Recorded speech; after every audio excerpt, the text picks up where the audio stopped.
Well, very good morning to you if you're in the Caribbean or the Americas. Good afternoon if you're in Europe or the Middle East, and very good evening to you if you're watching us from the Asia Pacific region. Welcome to today's Crossing Borders broadcast, the IMC streaming service, which we created back in March this year to keep the investment migration community together and connected during the pandemic of COVID-19.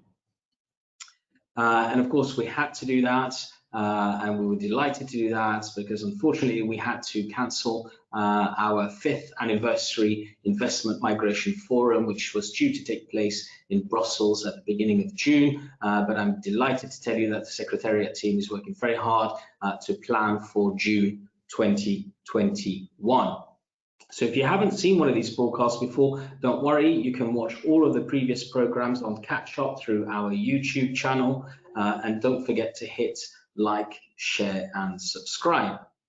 Remember, you can ask questions in the widget, which is on the right hand side of your screen, where you'll also find some useful handouts about the Investment Migration Council and the Education Division. To keep you engaged, we always have a little bit of polling too. We've got 2 polls for you today, so we're going to test this out right now. And what we're asking is, where is everybody from? So we're going to launch that on your screens, and we normally leave that up for about 5 to 10 seconds, and it gives everybody time to just let us know where you're watching us from today.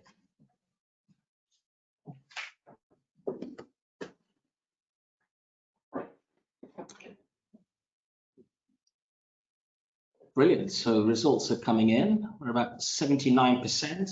We'll stop it at 85 or so.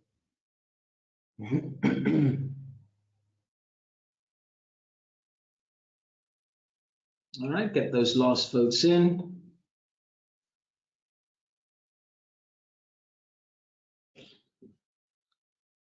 Okay, I'm going to close that and share the results on the screen.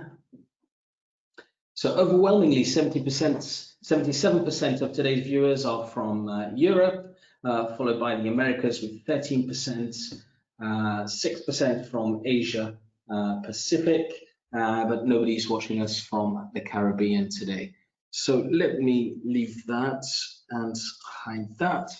Interesting for us to know. There's also a short video at the end of today's program about how you can get qualified through the certification in investment migration, so do stay with us today. But without any further ado, I want to kick off this Crossing Borders broadcast. Of course, many of you will know that the European Commission has written to Malta and Cyprus, 2 EU member states, demanding that they end their citizenship by investment programs, citing their incompatibility with European Union law. So in today's Crossing Borders, our experts will unravel the meaning of what infringement procedures are and what Malta and Cyprus can expect in the coming months. We'll also delve into the contents of the letters with a particular focus on the genuine links criteria, which has often been discussed. It's an area that the IMC has done some research and published a working paper in the past. We'll extend our discussion to include security issues, due diligence, and we'll hear from Transparency International, who have examined in the past investment migrations programs quite closely in the last few years. So without any further ado, I'm delighted to introduce my guest today, Dr. Elena Bashenska, who's an independent legal researcher and an EU international affairs consultant who holds an LLM in European law and a PhD in law from the University of Groningen in the Netherlands. So welcome, Elena. Next is Kieran Sharp, Kieran is a 30-year career, or has a career that spans 30 years with the UK's Metropolitan Police and the City of London Police, which included a 4-year secondment to Interpol as head of the Economic Crime Department. So very good afternoon, Kieran. Peter Vincent, who's a recognised expert in global security, counterterrorism, money laundering, international affairs, human rights violations, immigration, counter narcotics, and lots of other specialised area. Peter is currently also the Vice President of International Policy at Borderpol, excuse me. A very good morning in Washington to Peter Vincent. And then finally, Miklos Ligeti, who's the director, the legal director for Transparency International, based in Budapest, the capital city of Hungary, another EU member state, which had up to a few years ago its own residency by investment program. So I'm delighted to welcome you all to today's Crossing Borders. I want to start straight away with you, Elena Bashenska. Could you please explain to us the EU's competence in the field of nationality matters, and perhaps precede that with what exactly are infringement procedures and how they've been used in the past, and should the investment migration sector be highly concerned with these procedures that have started in Brussels of late? Thank you very much, Bruno. First of all, thank you for inviting me. Quite a few questions actually here, but I'll start with the first one. You mentioned the infringement procedure. Well, EU member states have duties under the EU treaties. So if the European Commission thinks that some of the member states has failed to fulfill under the EU treaties, then it will start.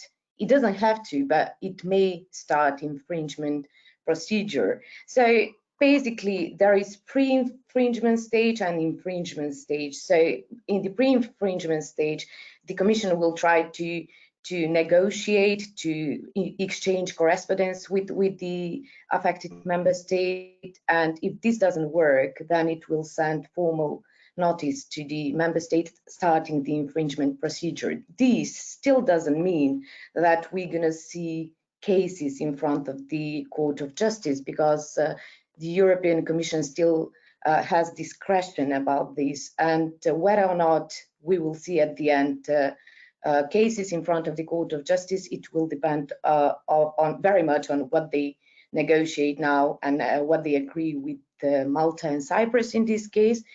We may end up not even seeing these cases in front of the Court of Justice at all. In my opinion, it would be very good actually if these cases reach the court, because this is an issue which has been dragging for some time now, and it would be very good actually if the court looks at this specific matter at the investment migration programs in relation to EU law, and clarifies once and for all the law on this subject matter.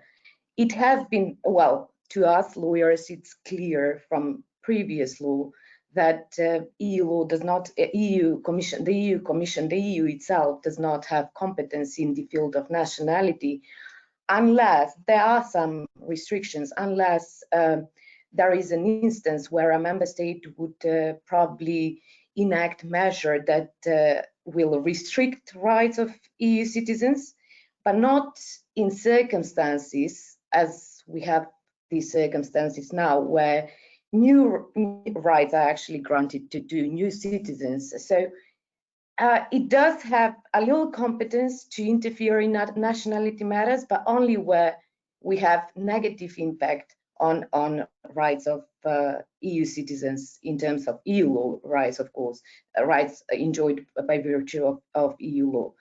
Right. Can I just ask you this, from a timeline perspective? These letters are dated the 20th of October, so it's nearly 3 weeks already. So presumably Malta and Cyprus are sort of, they've already, gathered their troops together and, drafting replies. What sort of timeline are we looking at before eventually this could go to the European Courts of Justice for the courts to hear opening arguments? Well, probably it is very much guessing, because we don't know what these states will respond and how the Commission will actually react on the responses. But sometime next year, I would say, if at all, again, I would say these cases reach the court, we should probably expect them sometime next year. Although it must be emphasized actually that this thing with the because we have to understand that this is something that has been already decided, not within the framework of investment migration, but pretty much the same argument that the European Commission wants to use now.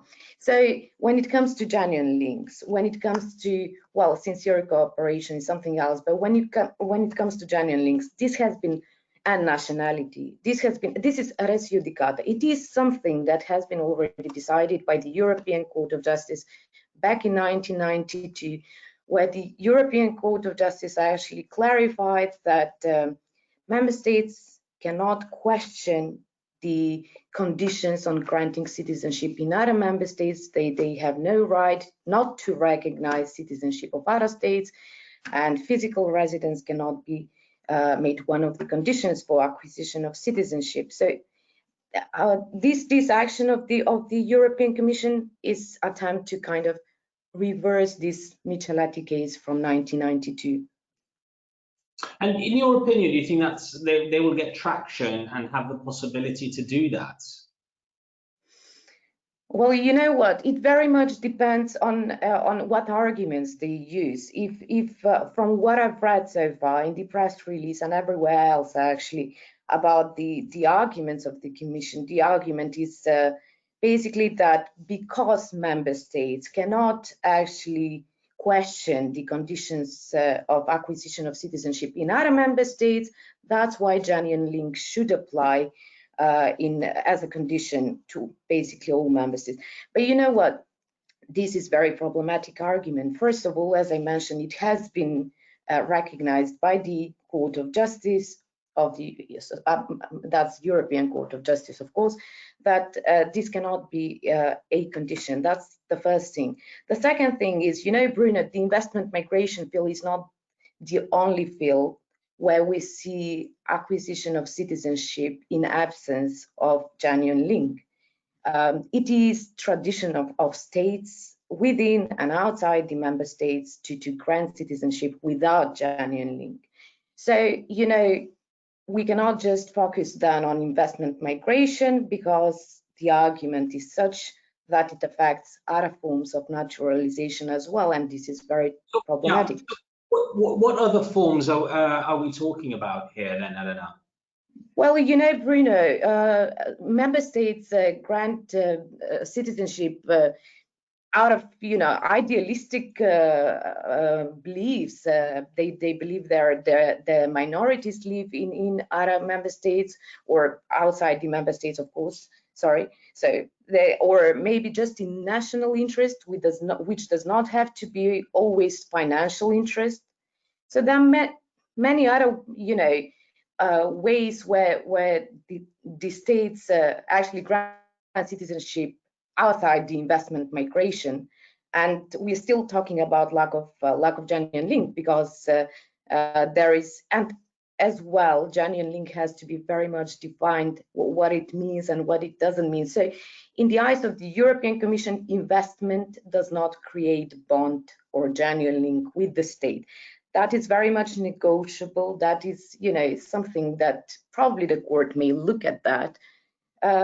But this is how the European Commission understands the genuine link within the framework of investment migration. It is strictly physical residence. This is how it is understood. And this is something that, you know, in the past has been decided by the court that cannot be requested as a condition. So if these are the arguments offered on the table, if the Commission believes that, you know, it is only because of this absence of physical residence or absence of genuine link, if member states fail to fulfill their obligation, then I don't think that these arguments are very much convincing in the light of the EU law. Yeah, it's amazing because the Commission seems, very confident that they have a very strong case to take this to court based on not only on genuine links, but also, the Commission has argued, and a number of members of the European Parliament have argued that investment migration, albeit it's a legal pathway of migration into the EU, which actually still, many people in Brussels fail to understand that basic concept, that it is, a legal pathway of migration. One of the big things that comes up time and time again is due diligence and the threat to citizenship or citizen security, the global security aspect that comes from threats of terrorism, but it's also linked to narcotics, but also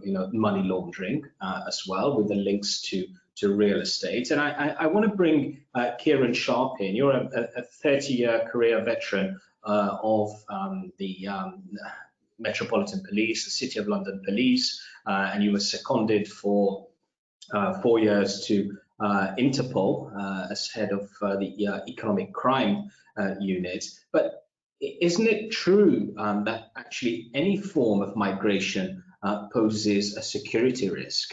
Why do you think, in your opinion, that investment migration, does it pose more of a risk than naturalization through blood or because you're born in a country? What are your thoughts on that as a former police officer?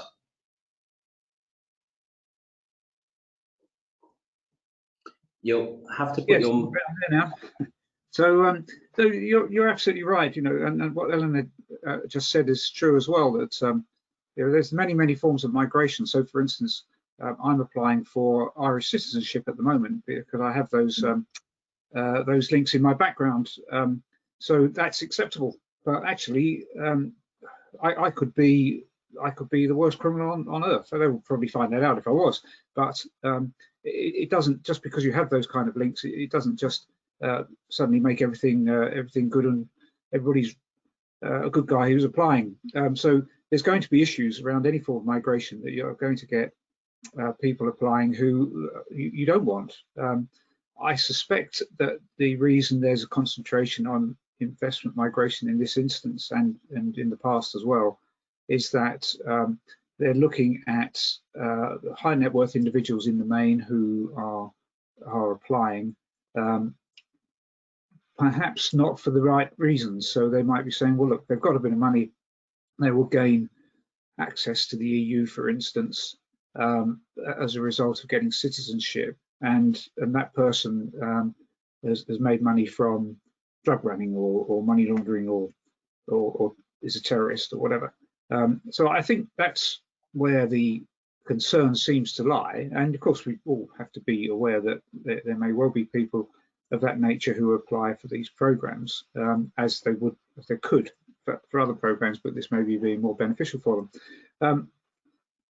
So for me, that then begs the question is, so if you didn't have sort of dangerous high net worth individuals applying, is the system otherwise okay? Because that's what it suggests, is that there is concern that people who are criminals will find their way into the system, and that's what the EU is trying to avoid at all costs, which, yes, we all understand that, and I'm sure all countries welcome the scrutiny, and that's what they would wish for. Yeah, but Kieran, in your daily work now with Fact Group, how many of these types of nefarious applicants do you see that you vet for your clients? Is it an overwhelming large number, or is it a minimal number? How big is this threat really? Well, we haven't seen any in the ones that we've done. Now, I know as well that there is the countries in question that we work with will do their own checks first. So it may be that it's fairly easy to eke out the ones that are obvious threat and perhaps obviously have criminal records or whatever it might be. And so when they get to sending them to us for the full checks, they're people that they think may well be suitable. And we go through a very, very rigorous process of checking everything that we can possibly find to make sure those people are of good character. But you get all sorts of things within those applications as well that wouldn't necessarily make that person an undesirable. So it's really difficult to say. We haven't seen anybody that we haven't. It would be absolutely perfect, wouldn't it, if I could sit here and say, yeah, we have one who was clearly dealing in arms and try to get in under a different name. We haven't had any of that. So I'm not saying it's not going to happen. I'm not saying it hasn't happened, but we haven't seen that. And we do really, really, really rigorous checking in the due diligence verification process. Right. So what you're saying is actually that the countries that operate investments migration pathways have varying levels or stages of due diligence and background checking. Yes, that's right. So we don't know exactly what they do. We're employed as a contractor, if you like, to take that process to the final stage of rigorous due diligence verification. So we don't see what the governments themselves do when the initial applications come in. Of course, there is also a responsibility on the agent who is supporting the applicant on the way through to ensure that there aren't matters that would cause concern. I can't imagine that the agents would be wanting to push through somebody who was a clear undesirable. So there's many different checks along the way. And one of the things that I've found in all my years of dealing in both in law enforcement and more recently in as a private individual, but in enforcement actions, is that checks and balances are really important in terms of the work you do and how you do it. So that you know that you're on the right path, you know that you're doing things proportionally or for the right reasons. And there are checks and balances within this process. Whether they can all be improved or not, well, yes, of course they can. Everything can be improved, and there seems to me to be a continuous process looking at that improvement. And whether they should all suffer scrutiny or not, I would say yes, they should. But to say to put I suppose a blanket proposal to two countries to say you've got to stop your systems because undesirables are getting through seems a strange thing to do to me. Yeah, this sort of blanket approach of, hey, you need to phase out and shut down your industry because there's a minimal number of perceived risks. Perhaps part of the solution could be that actually governments globally, or let's look at the EU because the subject of today is the infringement proceedings on Malta and Cyprus, that these governments should be talking together perhaps more. And there should be, at least a basic level of due diligence standards, which all member states need to follow, a gold standard or a platinum standard, whatever you want to call it. In your experience as a former senior Interpol agent, what else can be done to prevent, potentially corrupt activity affecting investment migration? Well, now, when we get to corruption, of course, we're talking about a whole different element of the problem. Corruption is a secret offence. It's between two people normally, and it's very difficult to unearth without somebody being a whistleblower or other material things coming to light. And those checks and balances I talked about previously are very, very important in terms of processes. So not just within a government unit that is charged with dealing with investment migration, but the whole process around the government apparatus and elected officials. So the strongest possible anti-corruption regime you can have, which gives whistleblowers an opportunity or provides checks and balances on, say, expense accounts or whatever it might be. When you have that in place, then you have a very good chance of withstanding corrupt practices within a strong framework. The stronger the framework, the harder it is for there to be corrupt practices. But once you bring corruption into it, that then bypasses all of the checks and all of the security measures and all of the verification and so on that you put into place. That bypasses that. That is a problem for countries worldwide. I'm sure when Nicholas talks with Transparency International, they have their corruption index around how susceptible countries are to corruption. And so we know there are some countries that where corruption is more a way of life than others. So it is important to fight that corrupt problem, and that's done through strict framework processes. And harmonization across member states and through global organizations as well. I think the OECD does actually some very, very good research and work in this area. Thank you, Kieran. I want to come into and bring Peter Vincent into the conversation. Peter, again, very good morning to you. I know it's reasonably early in Washington this morning. You were initially quite skeptical about investment migration, citizenship by investment, or residency by investment. You and I have had a number of opportunities, and I've been very lucky to hear your thoughts on the global aspects, and from an outsider's perspective for about 3 to 4 years now. What have you learned since you've become more interested or more involved in this investment migration industry or sector, as it's known?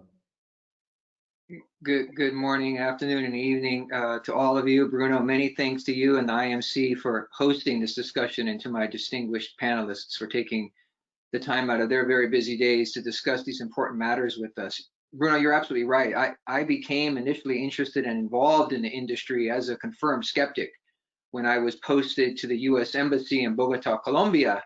We were well aware of various nefarious groups, to include very well-funded narco traffickers, narco terrorists, seeking to obtain citizenship in third countries in order to effectively outrun the long arm of the law in Colombia and the United States.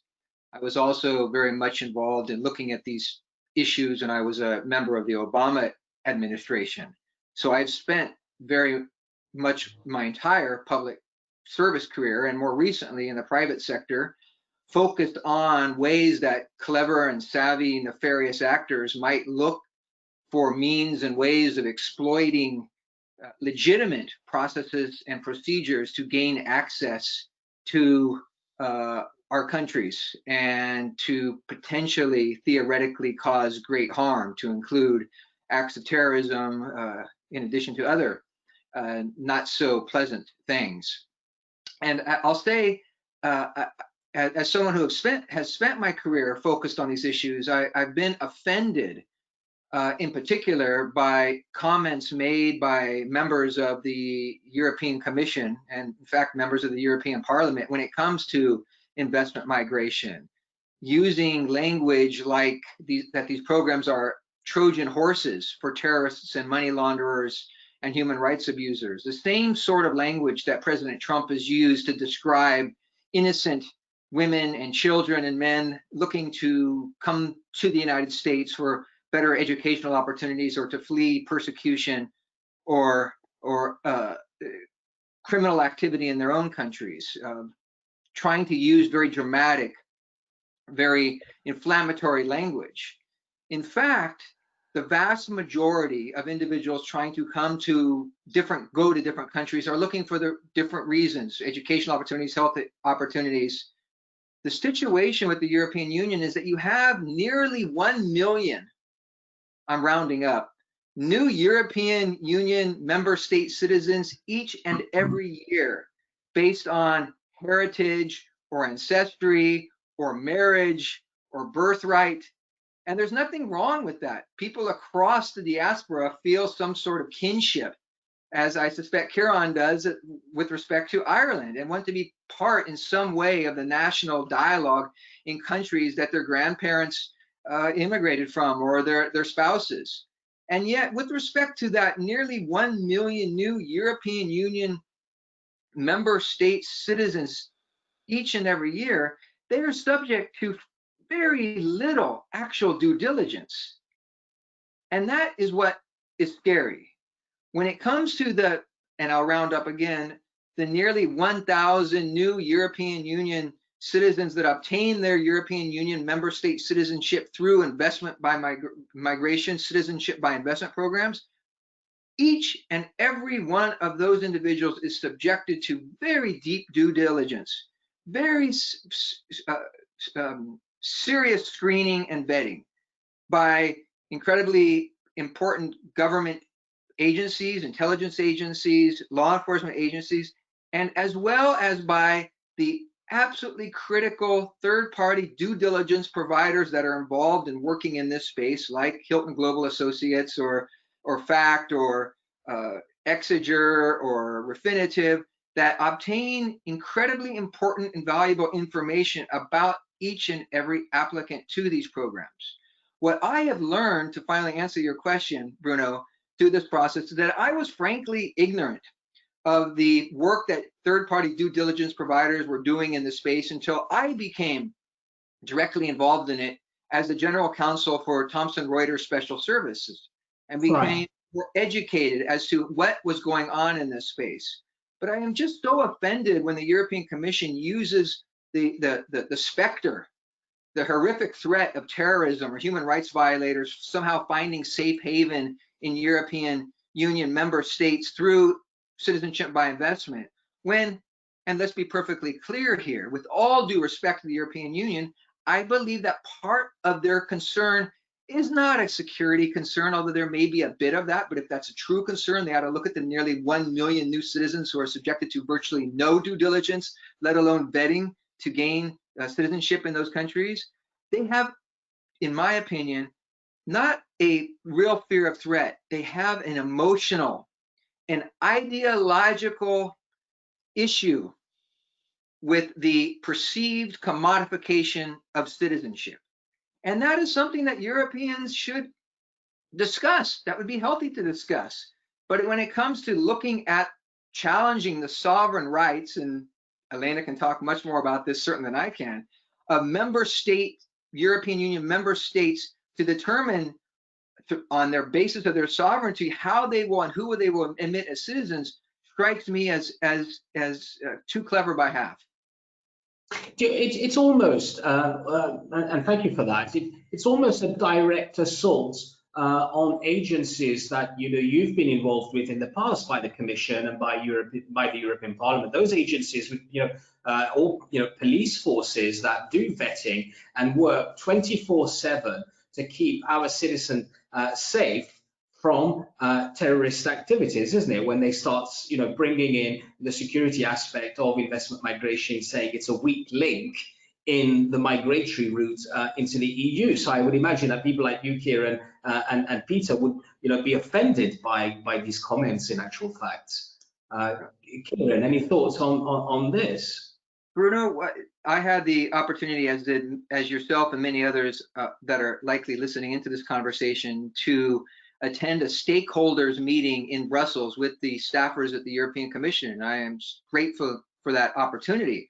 One of the things that struck me was, in addition to the argument that these programs are somehow a safe haven for terrorists and money launderers, and they're not subjected to much due diligence and vetting at all, which is deeply insulting to the member state intelligence agencies and law enforcement agencies that actually also scrutinize these applicants, was the fact that the European Commission staffers seemed to have no idea of the important role that third-party due diligence providers play in this space.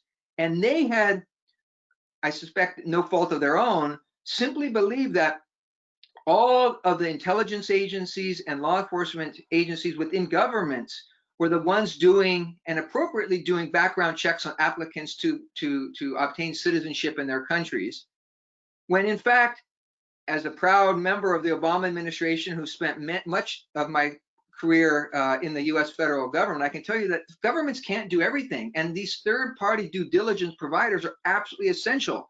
They have access to individuals on the ground that can do deep looks into allegations of corruption, criminal activity. They have the local language ability, they have the cross-cultural ability, and for the European Commission to not understand the role that they played in this process, for me, was quite revealing. I think we need a community of a whole to make sure that these programs are safe and secure. Bruno, you yourself, as a member of the European Union, pointed out you want the programs to be safe. Everyone wants them to be safe, and so we must come together. I have reached out to the European Commission and offered up my services free of charge to explain my perspective, what I've learned, what I've known. I've reached out to Transparency International, wanting to work with them to find out where they think there are problems that we can address. Transparency International, not to pick on my dear colleague here, has never returned my calls.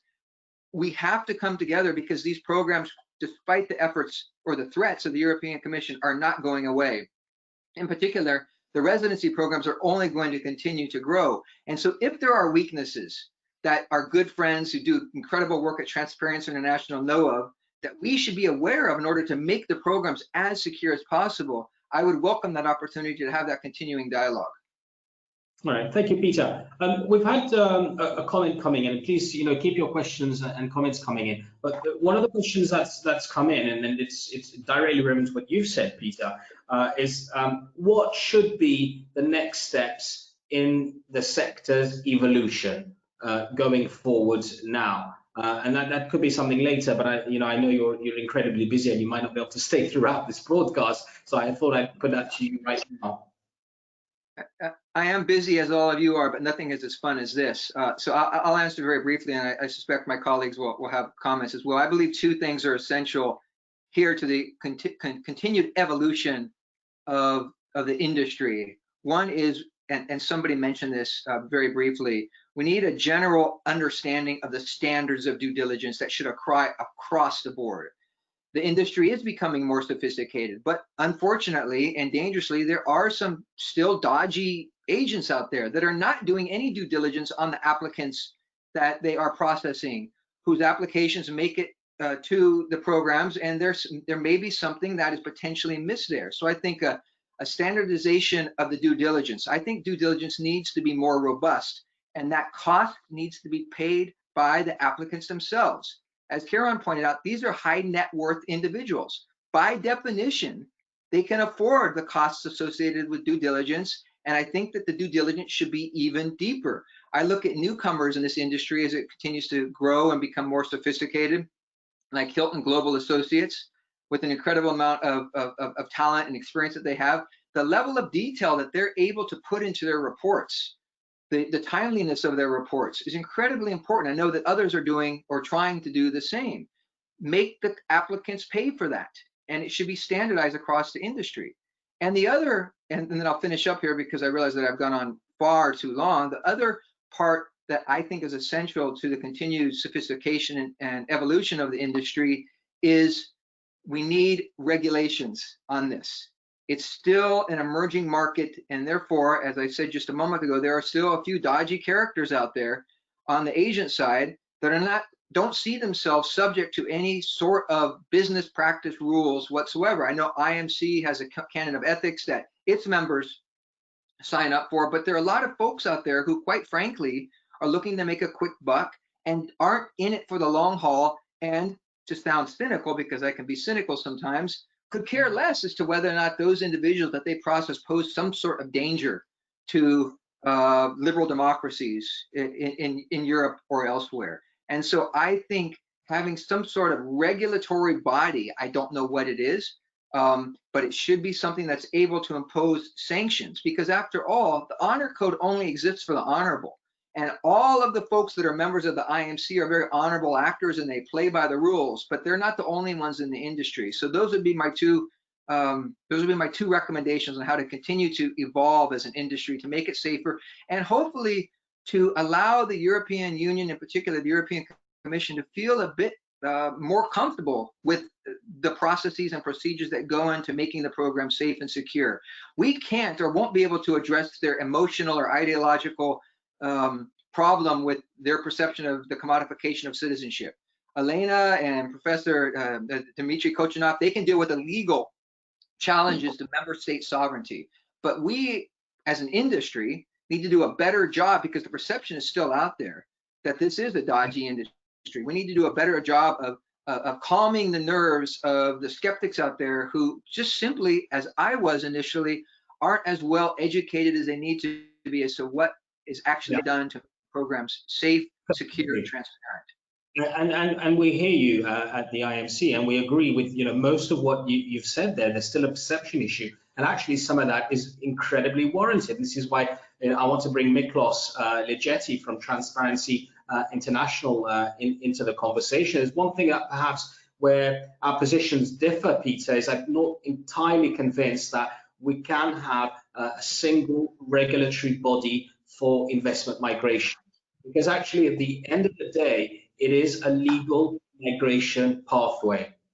And that, I think it's really difficult to regulate that specifically from an EU perspective. But I think what we definitely can do, and what we've been doing, is pushing for more harmonized standards, and particularly for more transparency, so that governments publish more information about their investment migration pathways than they already do, and all the processes are completely transparent, because at the end of the day, the benefits to society have been proven and will continue to be proven. We are doing a lot of work in research and publishing data and information about the societal benefits of investment migration, and how it brings in so much foreign direct investments, particularly for smaller peripheral countries with a lack of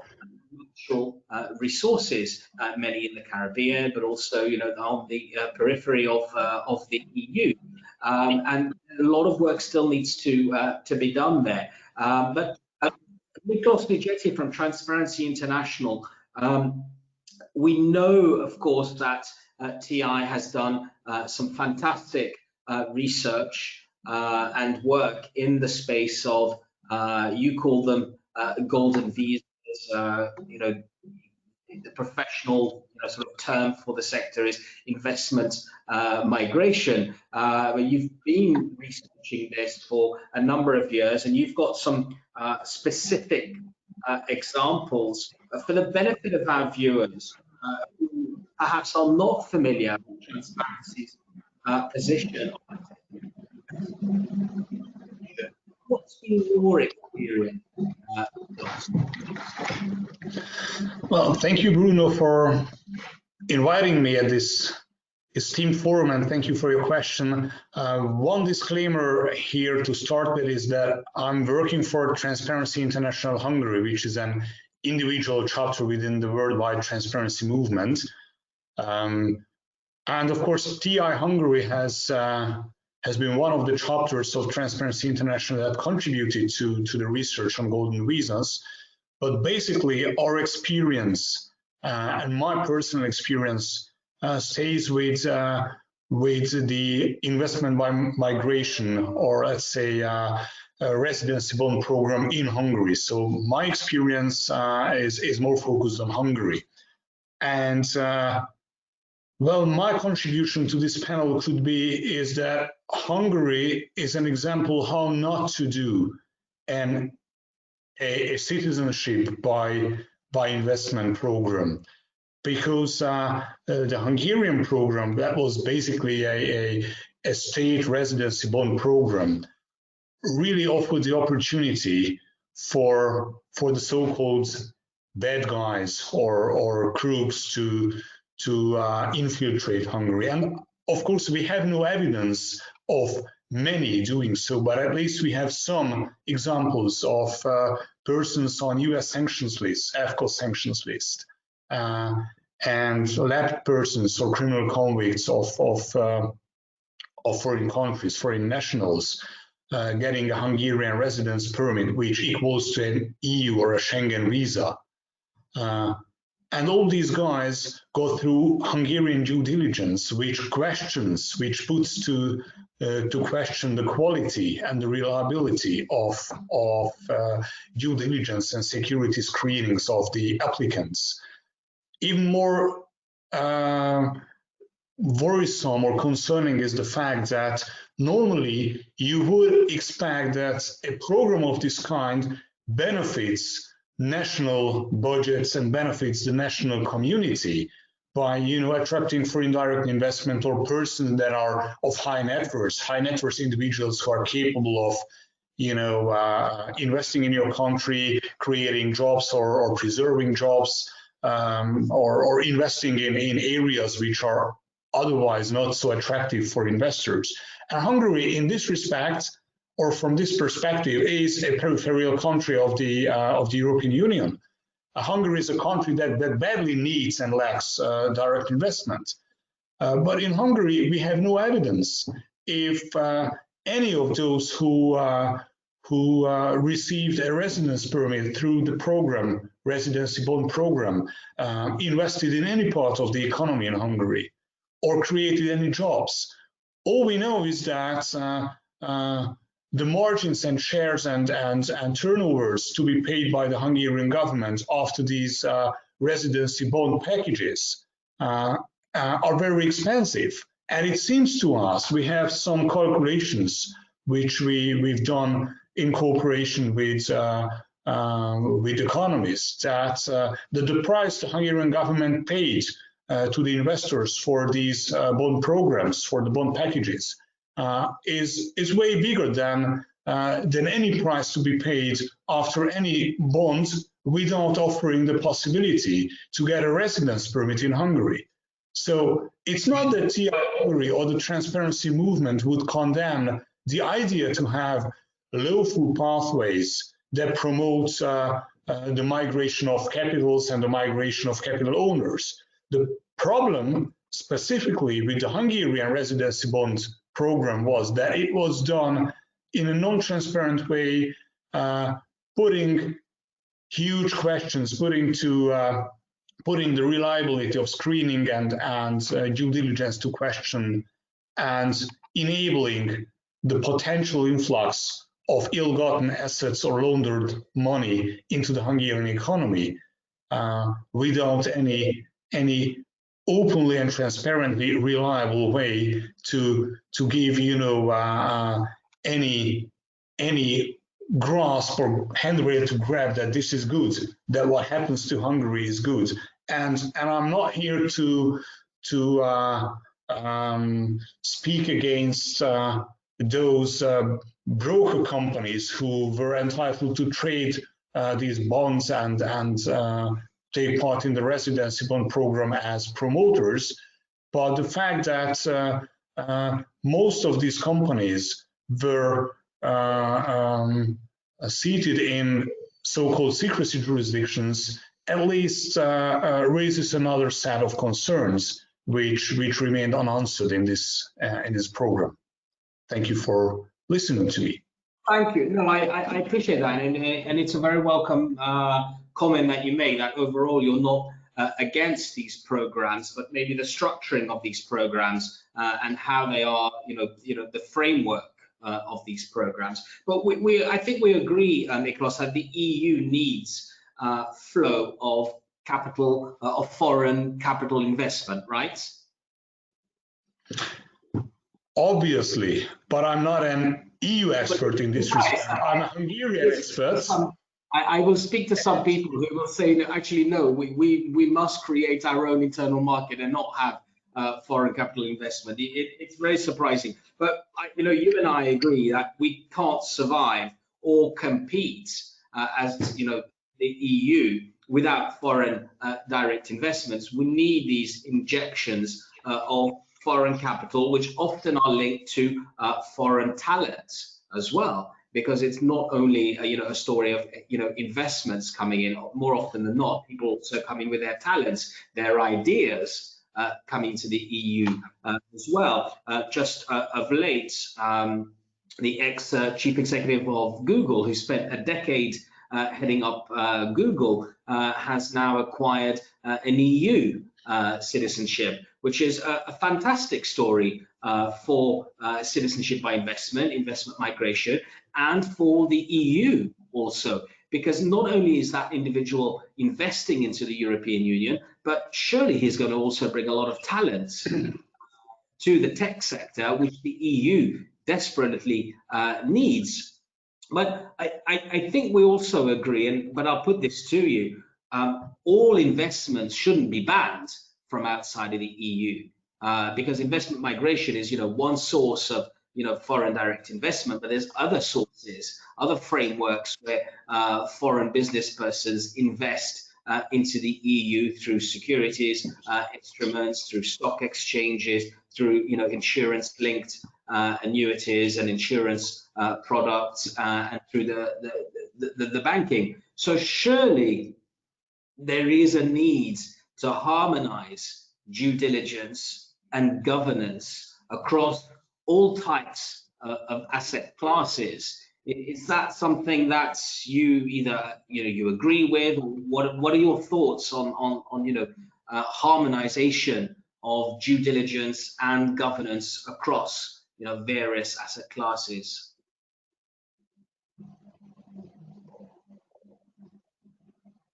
That was to Miklos. Well, I don't want to be very ironic, but if any harmonization is devised, do not take the Hungarian example as a lead by example in this respect, because we don't know what elements created the Hungarian due diligence program. Some 20,000 applicants received as a bondholder or as a family member of bondholder a Hungarian residence permit, and as far as I know, less than 50 were refused based on security grounds, which may or may not speak of the reliability and honesty of applicants. We don't know that, but we know that it's an open fact, so I can mention this without risking any libel, that someone called or nicknamed as the Syrian money man put on the sanctions list by the US Department of Finance received a Hungarian residence permit, which is at least a questionable element of the program. And I have my concern here, and this is... It's a classic case of how not to do it, and we've seen that also how not to do case. Recently with the Al Jazeera investigation. Now, I'm always very skeptical with media investigations because they're often, they have, a very specific agenda. It's often very twisted. And this time it's brought geopolitics into the security of the Eastern Mediterranean basin also. But there were some damning examples of what seemed to be open corruption in Cyprus. So I openly welcome the closure, or the very good decision that the government in Cyprus took to close that program. But again, we do need to move on. My message would be to European parliamentarians that are watching today, and echoing in some way what Peter Vincent has said from Washington this morning, is that I have a feeling that there is a more of a xenophobic narrative that's coming out of European parliamentarians, often very open on Twitter and social media channels, when really they should be focusing their energy on working within the subcommittees of the Parliament and making a case for standardization, harmonization of due diligence standards, and welcoming migrants that bring not only foreign direct investment, but also talent into the EU, which is desperately needed in right now when we're in the middle of a pandemic and job losses are at their highest since the Second World War in the EU. So the narrative from the European Parliament really does have to change and become more positive and more let's work together. That's part of my message that I take to European parliamentarians, and that we are here to help in any way we can. I want to move on to some questions because we are running out of time. There's a question that's come in from a Mr. Galea. And we'll just bring this up. And this is a question for you, Elena Bashenska. Large. I'm here. So you're here, good. So it's so for you, Elena. In effect, if the European Commission were to succeed in its infringement procedure, the sequitur would be that the decision of each EU member state in granting citizenship would, in effect, be subject to the approval of all the other member states, right? I'm sorry. Can you repeat the question, because I don't think I understand what whether it would be subjected to what? Sorry. Yeah, it would be. Let me just bring it up on a bigger screen because I'm looking at something quite small here at the moment. I'm not. So let's fast forward and assume that the Commission has succeeded. It brought in its infringement procedure. The sequitur would be that the decision of each EU member state in granting citizenship, right, would in effect be subject to the approval of all the other member states in the EU, right? Your legal perspective on that, because that's very interesting. I do understand, Bruno. It is very hypothetical question, so my answer should be probably very, we can't know what will happen and what the court may say in this respect, especially because, as I said, this is not something that the court will look at for the first time.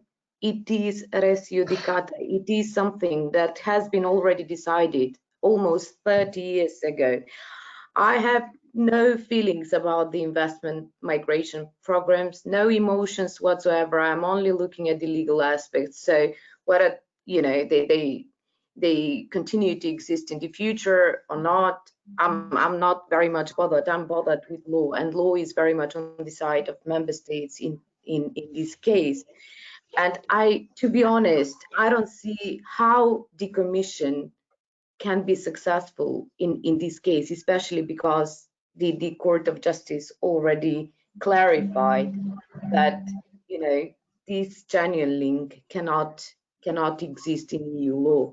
It does exist as a theory in international law ever since 1955, the Nottebohm case.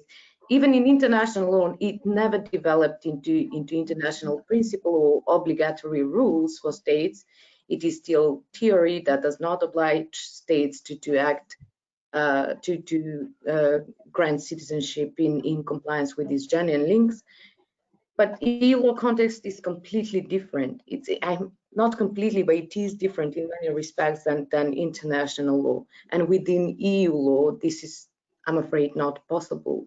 Well, not possible, I'm afraid, because Something else. Do you think it's fair for the Commission to start infringement proceedings against Malta and Cyprus? Fair to whom? Malta and Cyprus? Yeah. There is no such thing as fair. This is not how it works. It's not how it works even in law. The European Commission is entitled to initiate this procedure. I mean, they do have the legal basis. They can start the procedure. The question is whether they are right or wrong. And in this case, I really don't see. Most of the time, I would be probably on the side of the European Commission with many infringement procedures, because they've done a good job as well in the past. But in this particular case, I don't see, well, actually any justification for the arguments that I've heard and read so far from the Commission. Basically, you've answered my question. It's not fair that they've done that when they've got lots. There is no such thing as fair, And I want to ask our audience members if they think it's fair. Do you think it's fair for the European Commission to start infringement proceedings against Malta and Cyprus? So get voting, please. 25%.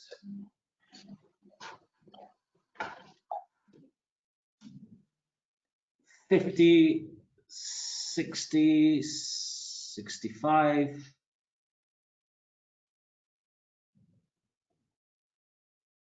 All right, we're going to close the poll now because we're at 80% of people who have voted. So let's close that and share those results. There you go. But Bruno, if I may add just very briefly, one thing is whether it's fair or it's not. Another thing is whether I believe that these cases should be actually brought in front of the Court of Justice. And I do believe that they should reach the court actually, because, you know, this is not just, it doesn't date this problem from this summer or from 1 month ago. It is ever since Malta tried to introduce their investment migration program. So I think it would be very good if the European Court of Justice get a chance to you know, say what they have to say on this subject. So I think it would be very good for the industry as well, because there will be, well, no bad guys and good guys, I think, anymore. Indeed. Law would be more clear, yeah?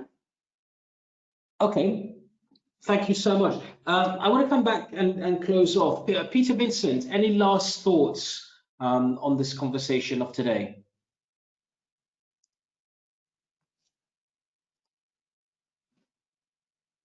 Hello, Peter Vincent.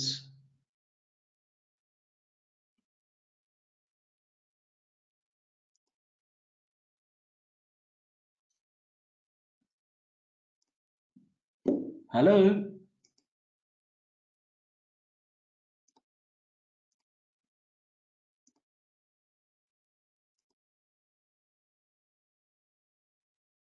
Hello, Peter Vincent.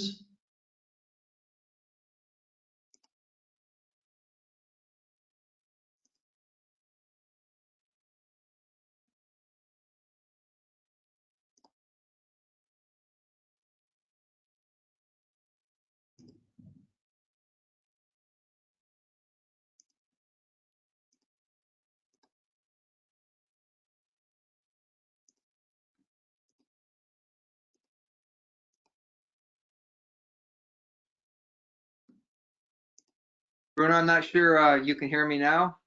I can hear you now, Peter, yes. Yeah, very briefly, I apologize.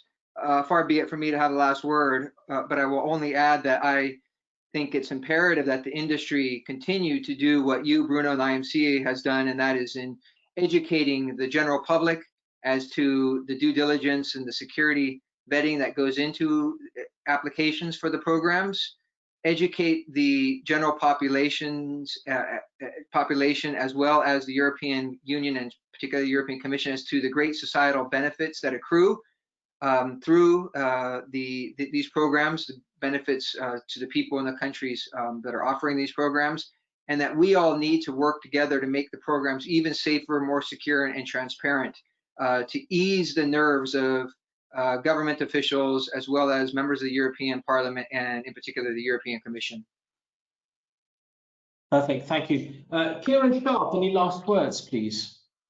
Yeah, it struck me while I was listening to Peter earlier and yourself, Bruno, talking about the industry standards and the frameworks of harmonisation and so on. And I wonder whether you know, can look back to something that I was involved with many years ago. So 20 odd years ago, there was an OECD convention on the bribery of foreign public officials in international business affairs. And the signatories to the OECD were required to amend their national laws to reflect the requirements of the convention. To get that moving, there was a series of peer inspections. So peer country inspections would go around the various OECD countries and check to see what amendments have been made to the laws so that they complied with the convention. I wonder whether there's, you know, to set these high industry standards, there's a possibility of doing something like that. This isn't fully formed, but whether you could do peer country reviews through the whole process of those involved in investment migration. With certain standards set, It avoids the difficulty of a regulatory framework, because regulation would be very difficult to do across different countries, but it would certainly help and assist, I think, putting people's minds at rest that there is a standard that is being adhered to by countries involved in these programs. Thank you so much. Budapest, Miklos Ligeti, I know you're extremely busy. Some changes that came into effect in Hungarian law regarding secrecy overnight. Any last words? Okay, thank you. Just very briefly, and this is going to be, well, a top-down type of look. So do it transparently. Whatever happens in this industry and whatever happens to any other form of investment, it is worth doing it transparently. At the first glance, one may believe that doing business in the shade, expanding secrecy over different entrepreneurs or business partners pays off. But at the end of the day, the transparent way of doing business, of doing investment, of promoting any form of migration pays off. The quid pro quo is always for transparency. I beg your pardon if this was too, I don't know, too much of a movement type of a message, but this is TI Hungary's core message. Do it transparently, and then we are going to remain silent. Yeah, not at all. And very much our position has been made very, very clear in the public forum that we very much agree for, I'd say probably around 90% of what Transparency International says. We still, need to align ourselves in some other areas, but I look forward to being able to work on those points with you and other organizations that are championing transparency in the world of business. I think we've absolutely run out of time. I want to thank each of our guests today, Elena, Kieran, Peter, and Miklos. Thank you so much for joining us. I hope you, the audience at home, enjoyed and found today's session interesting. If you want to follow up directly with the speakers individually, please feel free to reach out to them through their LinkedIn profiles or send us an email at the Secretariat.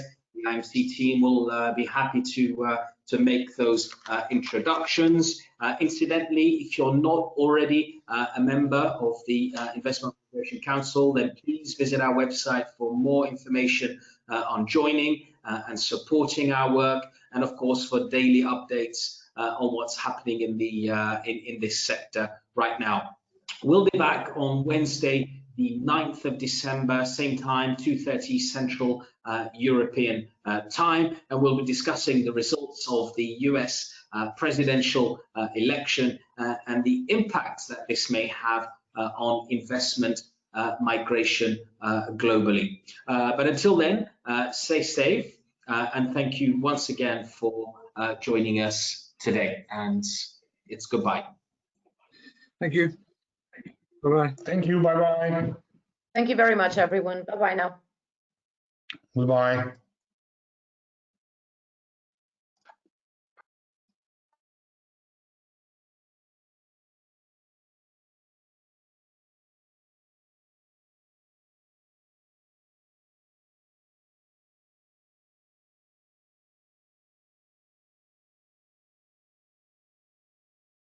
Introducing the Certification in Investment Migration from the Investment Migration Council, the first structured learning product of its kind globally, designed for you.